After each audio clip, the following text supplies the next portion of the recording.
কিন্তু তারপরেও তারা জীবনের মায়া ত্যাগ করে আমার সাথে প্রোগ্রাম করছে।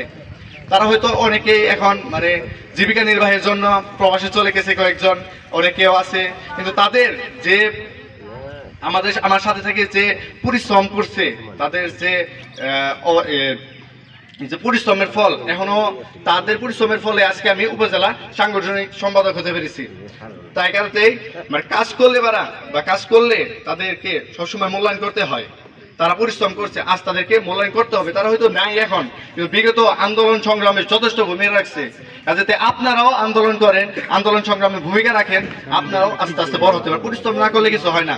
আমি আশাবাদ ব্যক্ত রাখবো যে আপনারা নেতৃবৃন্দ যারা আছেন প্রত্যেকজন একজন আদর্শবান কর্মী, আপনারা চেষ্টা করবেন আরো শক্তভাবে, আরো সুশৃঙ্খল ভাবে যেন আপনারা ভবিষ্যতে আরো ভালো কিছু করতে পারেন।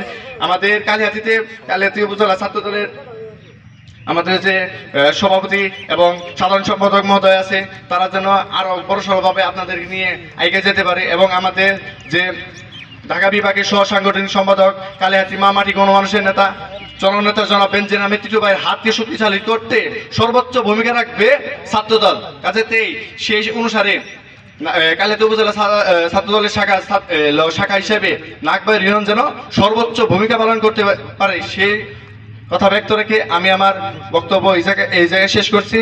ধন্যবাদ সকলকে। বাংলাদেশ জিন্দাবাদ, দেশনেত্রী বেগম খালেদা জিয়া জিন্দাবাদ, তারুণ্যের অহংকার তারেক রহমান জিন্দাবাদ, জননেতা জনাব বেনজির আহমেদ টিটু ভাই জিন্দাবাদ, বাংলাদেশ জাতীয়বাদী ছাত্রদল জিন্দাবাদ, কালিহাতী উপজেলা ছাত্রদল জিন্দাবাদ। আসসালামু আলাইকুম।